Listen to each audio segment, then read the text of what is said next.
Mvua iliyonyesha tarehe 7 mwezi wa 7 mwaka 2026, siku ambayo ilikuwa imepangwa maandamano, ilikuwa na maana kubwa sana kwa wale ambao tulikuwa tunaombea siku hiyo juu ya maandamano yaliyokuwa yamepangwa. Lakini kabla sijaendelea, naomba nitaomba, lakini kabla sijaomba, naomba nikushirikishe swali hili ambalo lilinijia baada ya maandamano, baada hiyo siku ya maandamano kupita, kwamba unaogopa kumwambia Rais Samia ukweli, lakini hauogopi kumwambia Mungu uongo. Tafakari utumishi wako. Hii sauti ilinijia ndani yangu, ikanipa mzigo sana kwamba je, nikipewa kazi ya kumwambia Rais Samia ukweli, kuiambia serikali ukweli, ninaweza? Kama siwezi, kwa nini ndani yangu huwa ninaona jambo rahisi kusema kitu cha uongo ambacho kiko kinyume na neno la Mungu? Hii ilinifanya nitafakari juu ya watumishi wengi ambao anajihesabu ni mtumishi, lakini anamwogopa mtu zaidi ya Mungu. Naomba niombe. Mwenyezi Mungu na Baba yetu wa mbinguni, Mungu unayetujalia neema kila itwapo leo, niongoze kusema neno lako kwa ajili ya taifa la Tanzania. Lisaidie kanisa kusimama katika nafasi yake. Katika jina pekee la Yesu Kristo ninaomba, amen. Watu wa Mungu, nakumbuka ilikuwa tarehe 15 mwezi huu wa 7 mwaka 2026, wakati nikiwa nimetulia, nikasikia ndani yangu ninakumbushwa kwa habari ya mvua ilionyesha tarehe 7 mwezi wa 7 mwaka 2026. Nikakumbushwa pia ule ujumbe ambao nilitoa na wakumbusha watu wa kwamba tuendelee kuomba ili maandamano yasije yakaamua hatima ya nchi yetu, maana itafungua lango la hivyo. Ni ili tuendelee kuomba kwa bidii ili tumrudishe Mungu kwenye njia ya kwanza aliyokuwa ametuambia ya maombi kwa ajili ya taifa, waombaji kusimama kwa ajili ya taifa, kuliko kuiacha njia ya pili ya maandamano, njia ya pili kupitia wanaharakati kufanikisha kudai haki, kuleta haki kwenye taifa. Nakumbuka kuna komenti zingine zilikuja nasema lazima, hatuwezi kudai tu nchi kwa maombi. Lakini mvua ile ilikuwa na maana gani? Hasa kwa wale ambao mlikuwa mnaomba mtaelewa. Ni kwamba mvua hiyo ina maana 3. Kwanza ni wakumbusho, wakati Mungu amechukizwa na maovu ya watu wa kwanza kabisa kipindi cha Nuhu, aliwaangamiza kwa maji, kwa gharika. Hiyo ndiyo ghadhabu ya kwanza ya Mungu kwa waovu. Ghadhabu ya pili ya Mungu kwa waovu ilikuwa kwa Sodoma na Gomora, ambapo aliwaangamiza kwa moto. Na kwenye ile adhabu ya kwanza Mungu aliweka agano lake ya kwamba hata waangamiza wanadamu kwa gharika tena. Haya, mvua ilionyesha tarehe 7 mwezi wa 7 ni mvua ambayo nasikia ilianza saa 11 alfajiri mpaka saa 8 mchana au na zaidi. Inaleta picha gani? Cha kwanza, mvua imebeba sura mbili. Sura ya kwanza ya mvua huwa ni baraka. Mvua ni baraka. Ukiangalia kitabu cha Isaya 55 kuanzia mstari wa 8 na wa 10, ameongelea kwa habari ya mbegu, lakini pia kwa habari ya mvua, kwamba kama vile mvua inyeshavyo nchi kisha uchipusha. Kwa hiyo mvua ni baraka. Mvua inachipusha haki, inachipusha amani. Hiyo ni maana ya kwanza ya mvua kama baraka. Lakini mvua ikizidi inageuka kuwa gharika. Gharika inaleta maafa. gharika inakuja ikiwa imebeba ghadhabu ya Mungu, lakini mvua ya kawaida inakuja ikiwa imebeba baraka, upendo wa Mungu. Kwa hiyo kitendo cha mvua kunyesha tarehe 7 mwezi wa 7 imebeba maana zote mbili. Maana ya kwanza, serikali ilimwaga maaskari wengi barabarani kuzuia maandamano, lakini hawakuweza kuzuia mvua. Hii inaonyesha ya kwamba Mungu akiamua jambo, mnaweza mkazuia wanadamu, lakini hamwezi mkazuia mkono wake. Ndiyo maana maaskari walinyeshewa na mvua, na wala wasingekuwa na uwezo wa kuizuia mvua ya Mungu. Kwa hii inaonyesha mnaweza mkawazuia wanadamu, lakini hamwezi kumzuia Mungu. Jambo la pili, maana ya mvua ni kwamba mvua ilionyeshea watu wote, wema na wabaya,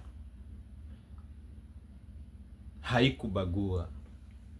Huu ndio wito halisi ambao ulitokea kwenye hiyo siku, ya kwamba Mungu anatujua maisha yetu, tabia zetu. Kwa kuna wakati ambapo sasa hivi Tanzania kuna watu ambao wanajihesabia wao ni wenye haki sana.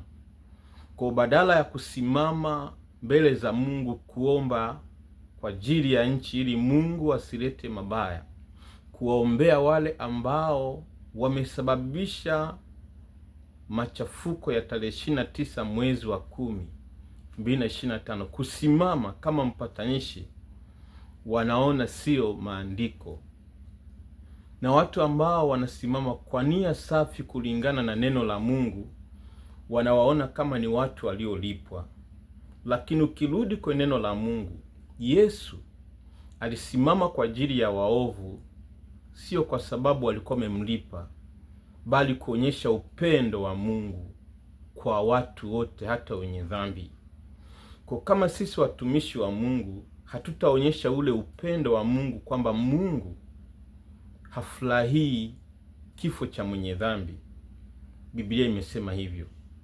Kama ni hivyo, manake wenye dhambi wapo, lakini Mungu hafurahii huyo mwenye dhambi afe bila kuifikiria toba. Kwa hiyo toba kwa ajili ya taifa haiwahusu waovu, inawahusu wenye haki wanaosimama kwa ajili ya wenye haki wenzao na kwa ajili ya waovu, ili amkini Mungu awape neema nyingine. Siku moja niliwaonyesha kitabu cha mtu mmoja ambaye alikuwa mmoja ya madereva wa vyombo vya huduma vya mikutano ya Reinhard Bonnke. Kuna mtu mmoja humo amemtaja kwamba alikuwa akiongoza mauaji ya civil war, vita vya ndani kwa ndani kwa Sierra Leone. Yeye peke yake alikuwa ameua wananchi 20,000. Maana ilikuwa ni vita vya kikabila, lakini alitokewa siku moja na Yesu akaokoka chumbani kwake, maono, akaokoka. Ila kwa sababu alikuwa ameua watu hawakukubali, kwa ilibidi apelekwe uhamishoni nchi nyingine, na baadaye akaja kuwa mhubiri wa Injili.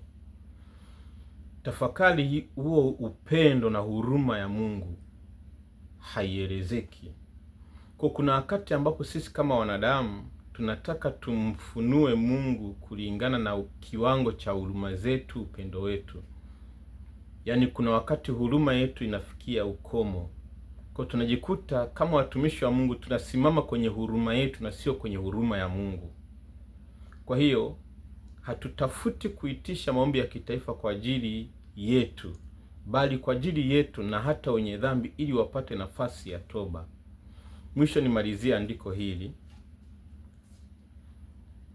Matendo 1 mstari wa 6 kuanzia wa 6 na hadi wa 8, wanafunzi walimuuliza Yesu kwamba je, huu ndio wakati ambapo Israeli unawarudishia ufalme? Kumbuka wakati huo walikuwa wanatawaliwa na Waromani walikuwa na watesa. Tafakari yule mliyemtegemea aje kuwakomboa, wala hadiri na hao wanaowateka, hadiri na hao wanaowanyanyasa. Jibu lilikuwa, aliwaambiaje? Si kazi yenu kujua majira na nyakati aliyoyaweka Mungu. Manake akamwambia, ninyi mtapokea nguvu, nanyi mtakuwa mashahidi wangu. Manake pamoja na yale ambayo yanatokea, kuna watu wanaonyanyasa. Si kazi yenu kupambana kibinadamu, bali kusikiliza Mungu anataka ufanye nini. Kwa hiyo nilikuwa naongea na kiongozi mmoja wa kwaya moja kubwa sana Tanzania, kwamba organize maombi ya kitaifa kupitia kwaya kama watumishi wa Mungu wameshindwa, ili mkijiunganisha kwaya kubwa na hata watumishi wataonekana. Tunga wimbo ambao unawakumbusha watu kutubu. Kuna mwenye dhambi aliyeshiriki, anaweza akaguswa na akatubu, na hiyo ndiyo furaha ya Mungu. Bado pia mimi naendelea na program. Tulikuwa tuna program Dar es Salaam, sasa hivi kuna program nyingine tunaifanya ya Injili Kasungamile ya Geita. Maana Mungu aliniambia unaweza ukafanya kwa kidogo, ila mimi nahesabu utii wako. Tusiache kuwaambia ukweli waovu ambao wanateka watu, wanaua. Kama unajua ni Samia, unaweza ukamwendea kwa hekima sirini, au vyovyote Mungu anavyokutuma. Lakini usiogope kumwambia muovu ukweli, wakati alafu ukajikuta huogopi kusimamia neno la Mungu, unapindisha neno la Mungu. Mungu atusaidie, Mungu asimame na Tanzania. Mwenyezi Mungu na Baba yetu wa mbinguni, asante kwa kutupa neema ya kusimama na kuongea juu ya taifa la Tanzania. Ulitupa mvua kama ishara ya kwamba Mungu, wewe unaweza ukaleta ghadhabu na hakuna anayeweza kuizuia, hata kama umeweka ulinzi wa aina gani. Lakini pia ukatupa ishara ya kwamba mvua inaweza ilionyeshea wema na waovu. Kwa wewe rehema zako zinawafikia watu wote. Mungu tusaidie, inua watu wenye mzigo kwa ajili ya taifa la Tanzania. Mungu naomba ufanikishe Bwana toba ya kitaifa Bwana. Mungu simama nasi. Tukumbushe ya kwamba wewe ndiye mwamuzi wa taifa letu. Tukumbushe ya kwamba wewe ni Mungu wa amani, Mungu wa upendo, Mungu usiye na ubaguzi. Mungu mioni mwetu Bwana, tujalie umoja na upendo. Kupitia jina la Yesu. Amen. Mungu awabariki.